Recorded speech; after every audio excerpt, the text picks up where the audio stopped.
mic. Yeah. All I need is one mic. Yeah. All I need is one mic. Hey everybody, welcome back to One Mic, where I watch shit so you don't have to. And today I'm here to talk about the new FX on Hulu original series entitled Why the Last Man. So I've watched the first 5 episodes, which are the only 5 that we've had so far. And I'm coming at this from a perspective that I haven't come at in a while, where I'm just going to talk about the show as a whole in fairly vague terms. I don't plan on spoiling anything for the show here, but I just want to give my thought in the original goal of the channel, kind of, to give my thoughts on the show and talk about whether or not I think you should watch it. I feel like I've built up enough clout among my very, very, very small handful of subscribers here to where they feel like they can trust me on whether or not I think a show is worthwhile. And that's kind of the main goal of this channel. It always has been to kind of steer you guys in the right direction, right? So I'm not going to talk about this in spoiler terms where I kind of go over like what happened in the episode like I've been doing a lot lately with my other videos. I'm going to speak more in general terms and just talk about what I think about the show and whether or not I think you can watch, whether or not I think you should watch it, and kind of like whether or not I intend on watching it. Because I'm at this moment while I am speaking, I'm unsure if I'm going to continue to watch this show. I say I lean more toward that I will continue to watch it, but I will likely not continue covering it on this channel. The reason for that is I just don't think it's all that great. I don't think it's bad by any means. I think it's like, if I could put a comparison, it feels like good network TV, but mediocre cable TV. I'd maybe compare it to like from the political aspects of it, it feels like Scandal. Scandal was, fun, but Scandal wasn't like incredibly great. But I'd put them comparable. Although Scandal is, politically driven, like that's what the show is about. So that aspect of it is better than the aspect of this on the show. But I feel like they're similar in feel, in that it feels like network television political intrigue as opposed to Game of Thrones political intrigue. Put it that way.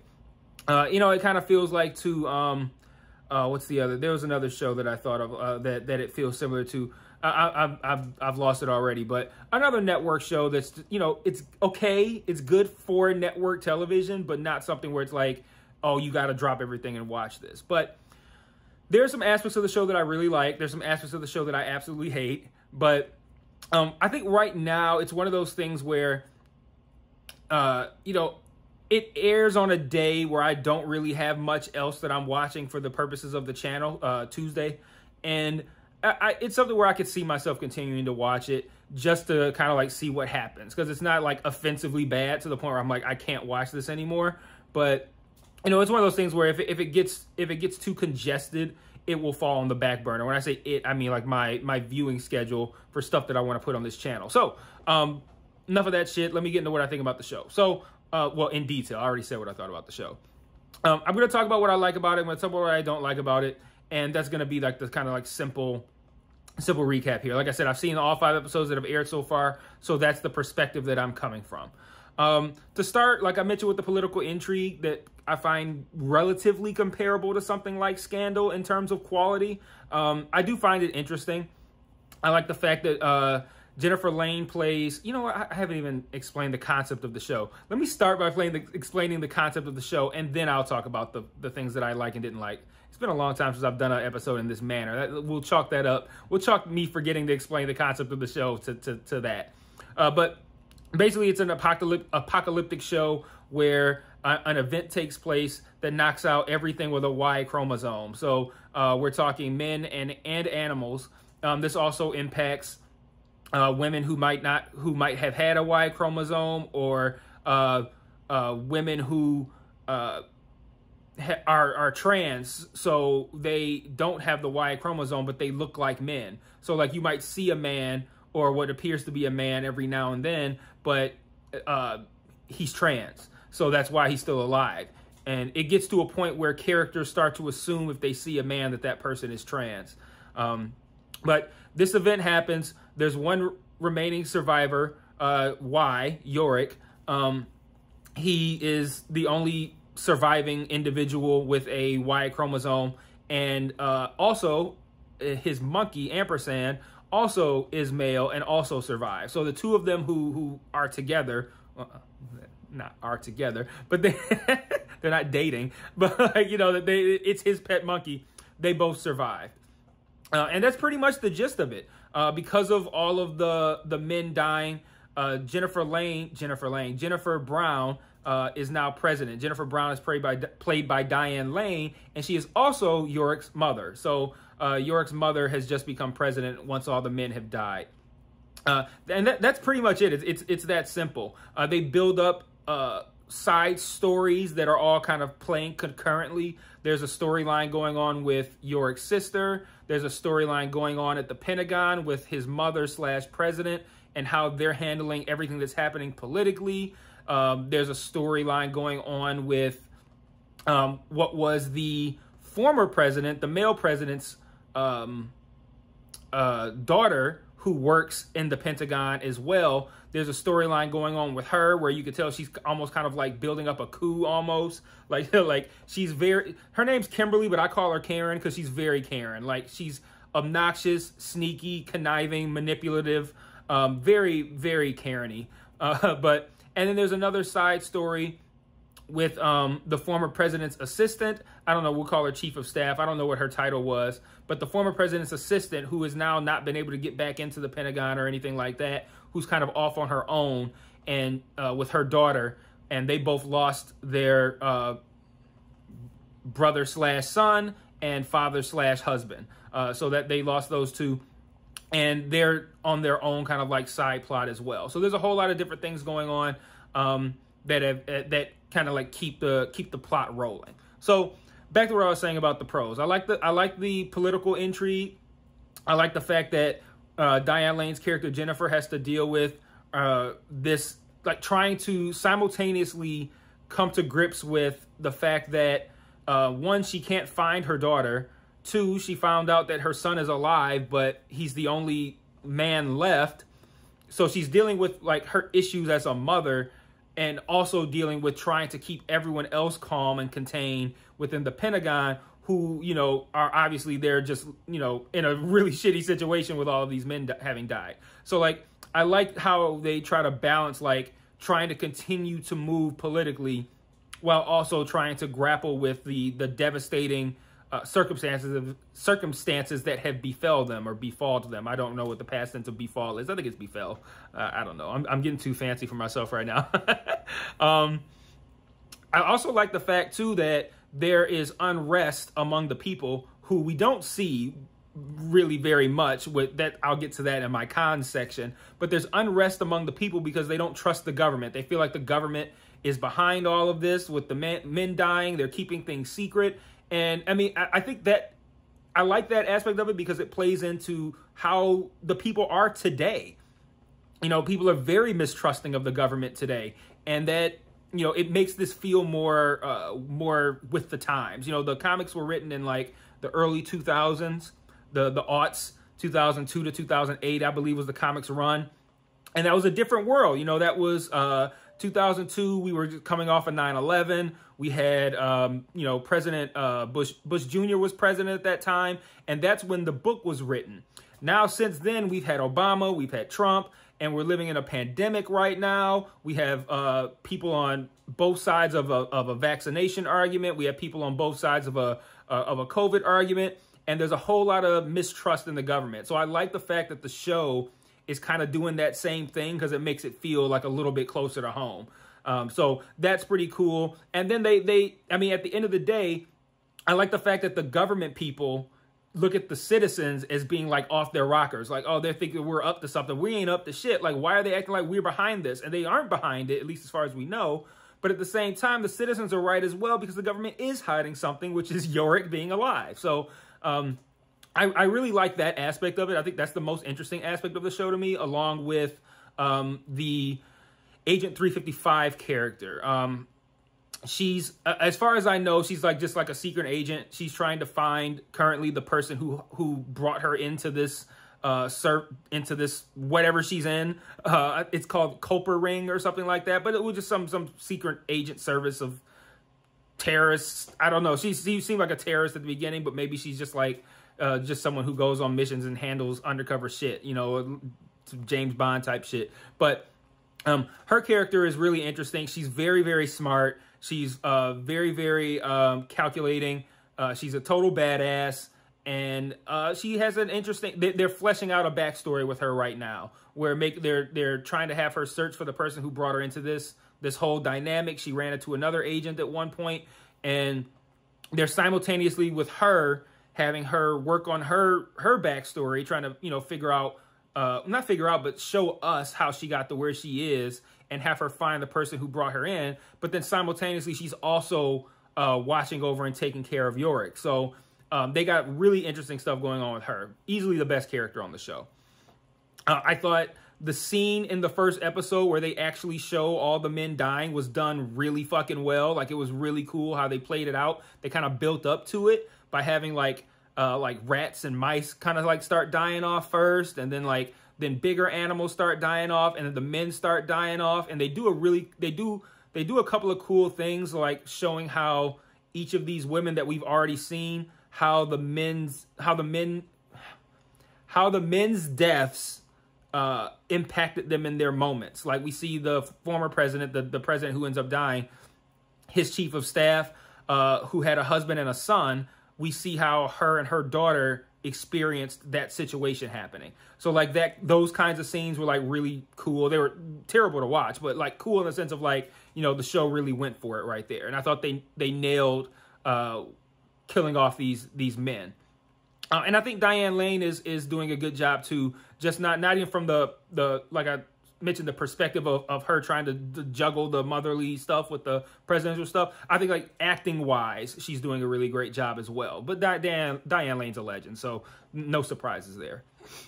So a couple of cons here, and these cons have me in a place right now where I'm fairly certain I'm not going to continue covering the show. I'm probably going to keep watching it, but I don't like to continuously cover shows where I'm going to come on here and just shit on the show every fucking week. And that's why I stopped covering Titans, because I'm just like, Titans is fine. It's not great, but like, it's one of those things where like watching scenes from a marriage right now, when I come on here, I don't have cons. Like, there's nothing bad I can say about that show. But like, Titans is like, it's watchable, it's fine, but when you look at it through a magnifying glass and you want to come on here, you want to talk about the quality of an episode, Titans gives you a lot of stuff to shit on. And I just don't like coming on here and just shitting on shows every fucking week. Like, that's no fun for me. And then that's time that I spend watching a show, recording these videos, editing these videos, uploading these videos, sharing these videos for ultimately something that I don't like, and that maybe some of you, most people aren't even watching. So that's what makes it difficult for me to continue covering this show. But I'll probably continue watching it. But the cons, Yorick is obnoxious. And I get it. It's interesting to have a situation where you only have one man left, and that one man is a fuck up. Like, I get that. I get why you would want to do that. I see the interest. But I don't feel like it's necessarily a fair trade-off to be able to be like, it's almost like a wink and like a nudge. Like, hey, get how the last guy is a fuck off? And it's like, isn't that funny? But is that worth making your character virtually unwatchable? He's so fucking annoying. He's like a child. And like, I don't know. I don't feel like that's a fair trade-off. It's like ruining your show for the purposes of like an inside gag and a nudge. Like, oh, look at this fuck off. But it's like, he's so fucking terrible. Like, there's multiple occasions. There's an occasion where he runs off in the middle of the woods because he thinks he sees his girlfriend, and he ends up getting caught by these, like, I guess, citizen police, and Agent 355 has to come save him. And it's like, dog, sit your ass down. Like, you know how important you are. Like, what are you doing? Then later in episode 5, he does it again. And here's what bothers me about it. And this is like kind of like my problem with like apocalyptic kind of shows in general, because there's so much plot armor for the main characters, because in reality, these people would die fairly easily. So you have to find ways to put them in situations that make it interesting, but that they don't end up dying.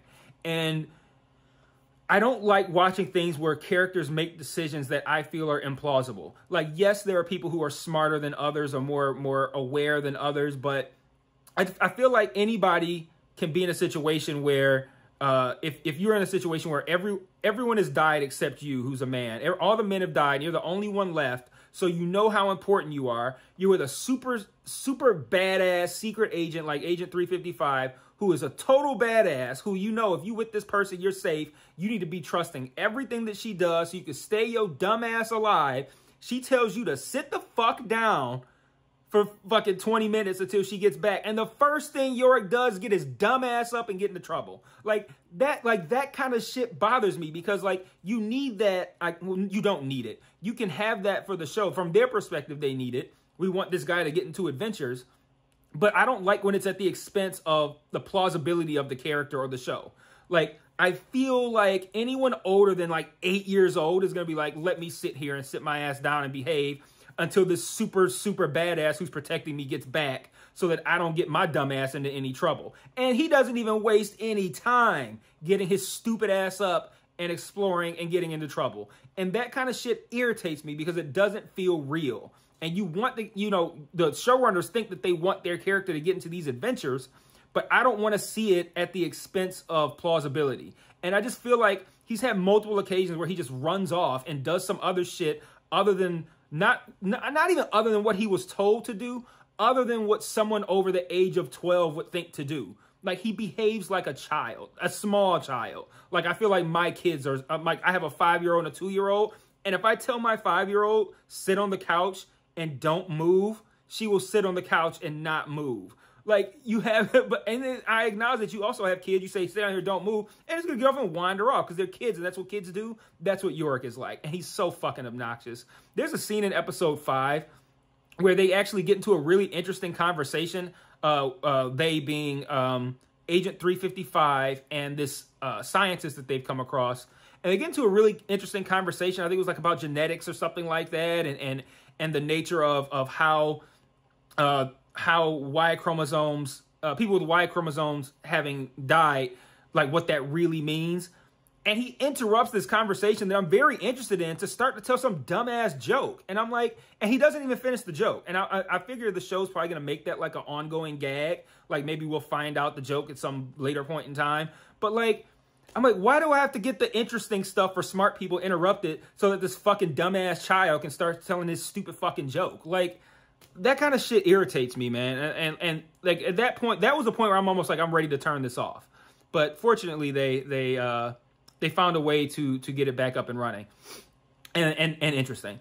And then also, I find it very convenient that he's always anytime someone sees him, they just assume he's trans. Like, oh, how convenient is that? That no one realizes that he's actually like this anomaly, like this last man that's alive. And it's like, oh, there's another trans person. Cool, we can get you some testosterone if you need it. Like, wow, well, that takes away a lot of the difficulties of him moving across this landscape. But I don't like that either. Like really convenient shit that takes place to help the protagonist get along. Again, I like plausibility, and shows like this, these apocalyptic type shows, don't give a fuck about plausibility at all. The Walking Dead was like that was good for maybe like a couple of seasons before they just completely threw plausibility out the window and did whatever the fuck weird shit that they thought would be entertaining, and that's why everybody stopped watching it. Also, the desolation feels implausible here. You would think that 98% of the population died. Like, there's no one around but the main characters and, like, military people who are guarding it. Anytime somebody guarding them, anytime they go outside, the streets are, like, bare. There's never anyone there. You see, like, random people scurrying around. Like, yeah, you would think that 98% of the population died. Men make up, I looked it up, 50.2% of the world population, 50.1, and 48.9% of the United States population. So half the people died. And watching this, you would think that 98% of the people died. And like, that kind of fucks with me too. Like, I don't know. That kind of bothers me. I don't really like that. Like, I wish that felt a little bit more plausible. Then I had a friend, Mike Fowler, host of Cousin Cecil Show. Check it out. He's commented on some of my videos before. I could spell how he says how he has cousin. It's C-U-Z-N, but the Cecil part, I don't know. I think it's like C-S-E-A-L, something like that. But Cousin Cecil Show, check it out. You can find it. Search my Twitter at One Mic Network, and you'll find him in there somewhere. But he sent me a screen grab from the comic that kind of broke down what how the population was affected by this dynamic. And like I said, it's half the population, but the stats, it was like 98% of men were like 98% of like the important things that this world needs to continue to function. So, but the show doesn't give you that. The show just says everybody with a Y chromosome died. And now, but I look outside and it looks like 98% of the entire population died. And they have all these problems that, again, seem implausible. But if you have that perspective of, 98% of the fucking, I don't know, rocket scientists died or something like that, like now you can say, okay, they don't have anybody who can fuck with rockets. Or if, 93% of doctors died, like, well, we don't have no fucking doctors left. So like that helps it put in perspective. And then it also gives you some insight into the idea of how we don't have women in important positions in this country or in this world. It could shine a light on that as well. And I think that's a positive aspect that the book must be bringing, but that the show has failed to do. And it just bothers me that every time we see outside, it feels like everybody died and not just the men. Because it's like, okay, I'm supposed to believe that only men died, but like apparently the world is populated by our central characters only. Like, I don't know, that feels like a flaw in planning. Because again, what did I say? I hate implausible shit. And it doesn't, watching a show where half the population died, but every time you see something that looks like 98% of the population died, it doesn't feel plausible, and that kind of takes me out of it. And then the last thing, I already mentioned this, but I'm going to mention it again because I have it written down. I really don't like this Kimberly character. She's the daughter of the former male president. She's such a Karen, and I can't with her. She's terrible. So that's my thoughts on the show. Take with that what you will as far as whether or not it's something you feel like you would be interested in watching. Again, I'm probably going to continue to watch it. It is interesting at times. It's just it's one of those things where it has enough things that don't make sense or that are annoying to kind of take you out of it and make you feel like you're watching something that's a little bit more prone to flaws, like a network television show, as opposed to something that's usually a bit tighter than this. So take from that what you will, but that's my thoughts on the show. I don't think I'm going to be coming back to cover it at all. So this is going to be it. But hopefully I gave you enough to make a decision on whether or not you want to check out this show. Let me know what you think if you've watched the show. Let me know what you think if you've, if you like it, if you don't like it. I don't want to hear how it compares to the comics because that's not what I'm doing here. I don't give a fuck what happens in the comics. What happens on the show needs to be judged exclusively as showrunners need to create a show for people who are not familiar with the comics. So I don't give a fuck what happened in the comics. So if you tell me, oh, this happened in the comics, I don't care. I don't care what happened in the comics. The show has its flaws. It has its pros. It has, it's good stuff. And we'll just leave it at that. But let me know what you think about the show. If you've watched it, if you think it's good, if you don't, and we'll go from there. Peace.